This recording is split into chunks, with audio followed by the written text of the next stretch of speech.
Vous êtes à l'écoute de la radio Sputnik. Au micro, l'observateur Igor Yazon.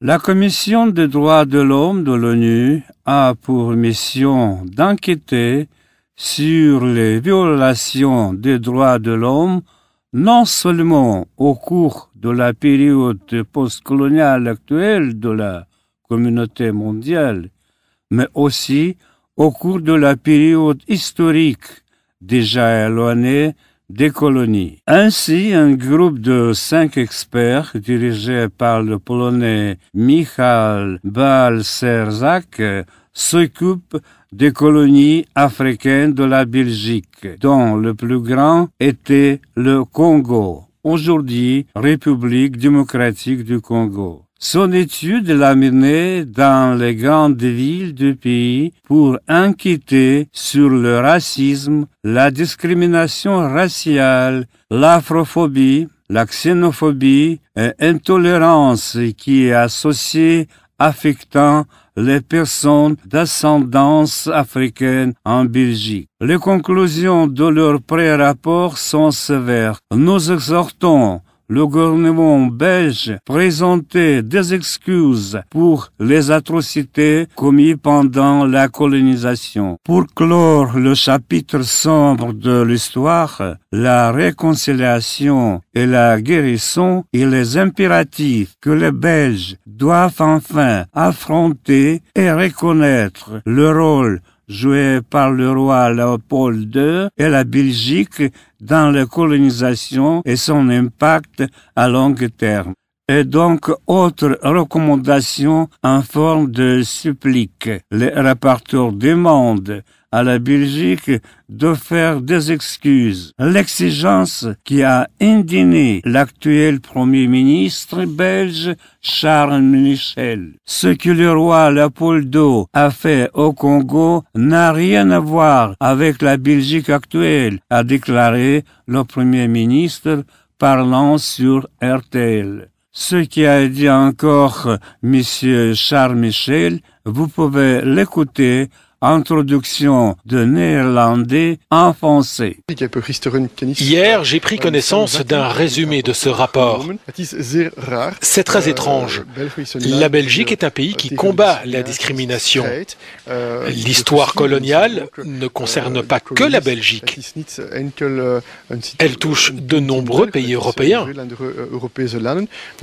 Nous allons prendre connaissance de ce rapport et, comme le prévoit la procédure, communiquer nos remarques. Tout à fait différent à présenter l'histoire coloniale de l'exploitation par la Belgique de son pays, le Congolais Lonzi Koko Gaspard Hubert, l'homme politique et premier vice-président du parti politique Abaco, répondant aux mes questions dans une interview téléphonique. Je pense que on ne peut que louer le fait que les experts des Nations Unies puissent s'intéresser au problème du racisme en Belgique, un racisme vis-à-vis des ressortissants africains.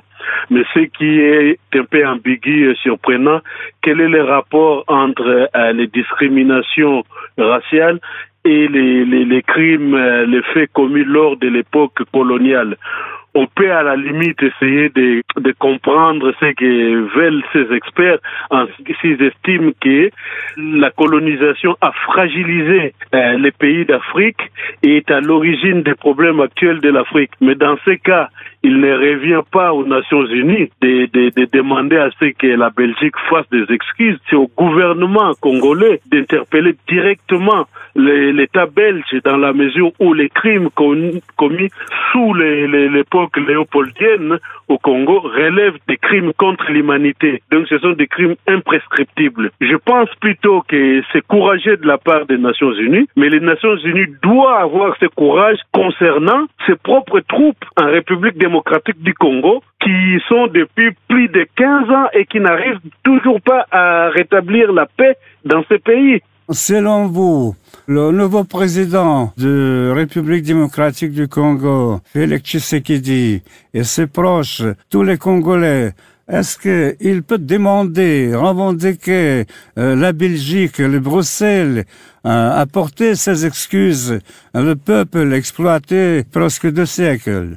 Oui, je pense que l'État congolais, peu importe le président ou peu importe le gouvernement, dès lors qu'il s'agit de crimes contre l'humanité, l'État congolais est en droit de demander à la Belgique de s'excuser.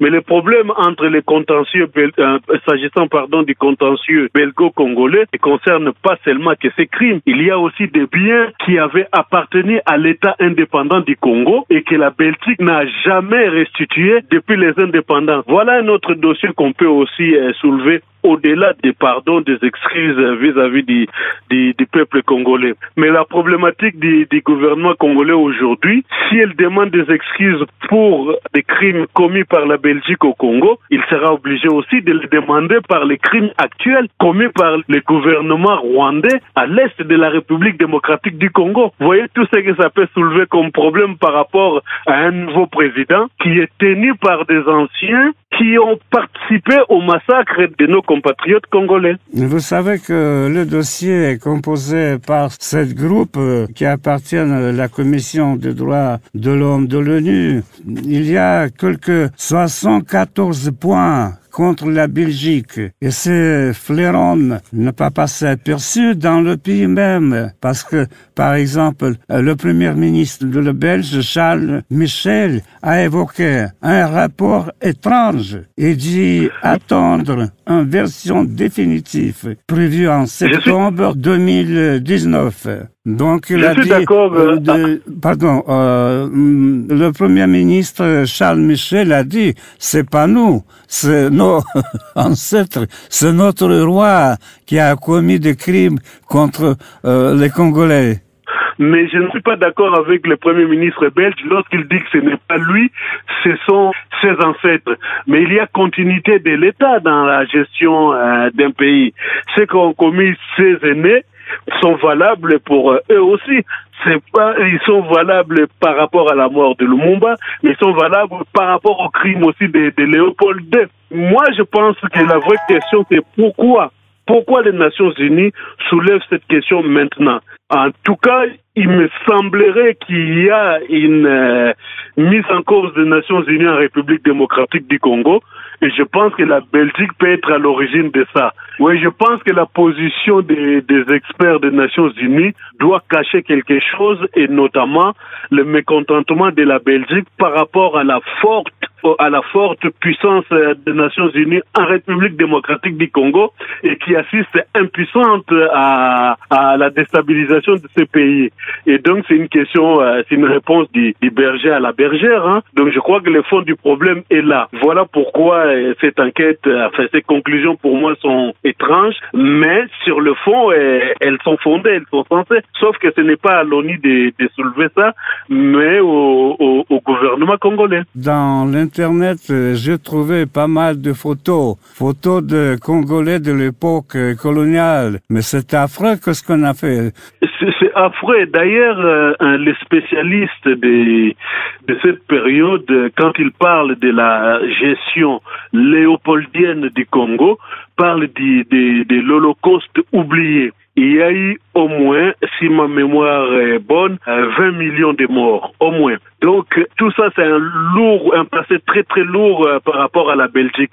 Mais le problème, pourquoi tout ce temps, on ne l'a jamais soulevé? On n'a jamais soulevé ces problèmes, seulement maintenant. C'est là que la question, cette intervention est étrange. Pourquoi seulement maintenant? Mais je pense que, comme je l'ai dit tout à l'heure, ce sont des crimes contre l'humanité. Il revient au gouvernement congolais de le faire. Et je pense aussi que ces experts des Nations Unies, puisqu'ils s'intéressent au cas du Congo, qui s'intéressent aussi à l'incapacité des troupes des Nations Unies en ce moment à stabiliser la République démocratique du Congo, ils doivent s'interroger sur le rôle réel de ces troupes au Congo. Si depuis 1997 ils ne sont pas en mesure de rétablir l'ordre, la paix, alors que leur mission initiale consiste en cela. S'ils ne sont pas capables de le faire, nous sommes tous en droit de se demander aujourd'hui quelle est l'utilité des Nations Unies et quel est le rôle de son armée qui, au lieu de rétablir la paix, assiste impuissante par rapport au pillage qui se déroule à l'est de la République du Congo, par rapport au viol contre les femmes et par rapport aux crimes de guerre et crimes contre l'humanité qui se produisent dans cette région. Monsieur Koko, je vous demande de revenir vers l'époque coloniale. Vous disiez tout à l'heure qu'il y avait 20 millions de morts, de victimes de ce régime colonial. Mais combien de richesses le Belgique a tiré de cette colonie? Ben oui, effectivement, les rois se servaient beaucoup de ces territoires pour pouvoir s'enrichir. Avec cet argent, il a construit, c'est pour cela tout à l'heure j'ai parlé des biens immobiliers de l'État indépendant du Congo que le roi a construit en Belgique, à Bruxelles surtout, avec l'argent, les richesses du Congo. Et ces biens-là appartenaient à l'État indépendant du Congo. Et lors des indépendances, ces biens n'ont pas été restitués. Tout comme aussi, puisque vous parlez des richesses pillées, il y a tous les objets d'art congolais qui se retrouvent au musée royal de Bruxelles et qui doivent en principe être restitués au gouvernement congolais. Mais pour cela, c'est au gouvernement, à l'État congolais, d'en faire la demande ou d'engager une action en justice devant la juridiction appropriée. Bon, peut-être pour terminer, est-ce que vous êtes sûr qu'un jour la Belgique les apporte ses excuses en République démocratique du Congo à son peuple? Vous savez que l'Italie, par exemple, elle a demandé l'excuse chez Libye. Même elle a promis, je sais pas ce qu'elle a fait ou non, les millions de dollars pour réparer, pour soigner les plaies de colonisation italienne en Libye. Oui, je pense que c'est une question de rapport de force. J'en veux pour preuve, il n'y a pas longtemps, la Belgique a érigé un monument sur son territoire en l'hommage de Patrice Lumumba. C'était une façon quand même de reconnaître les faits. C'était aux autorités congolaises de faire des demandes, d'engager des actions dans ce sens. Et vu aujourd'hui l'état économique de la Belgique, je pense que le Congo, c'est leur ancienne colonie et que le Congo fait leur fierté, aussi fait leur puissance économique.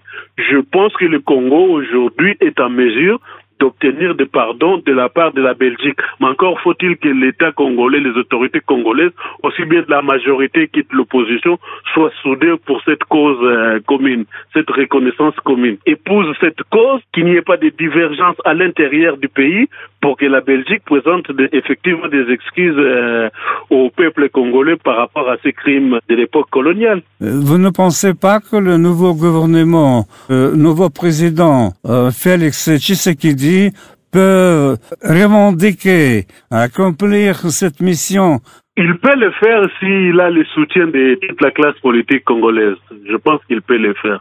Et aussi, il peut le faire aussi si jamais il veut réorienter autrement les relations entre la Belgique et le Congo.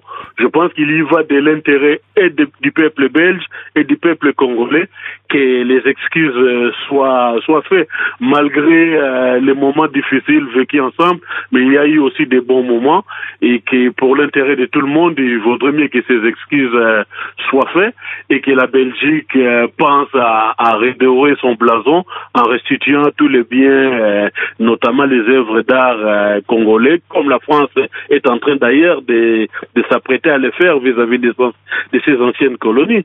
Donc, je pense que ça ne leur coûtera rien de présenter des excuses aux Congolais. Je vous remercie. C'est notre première rencontre et j'espère qu'il y aura d'autres.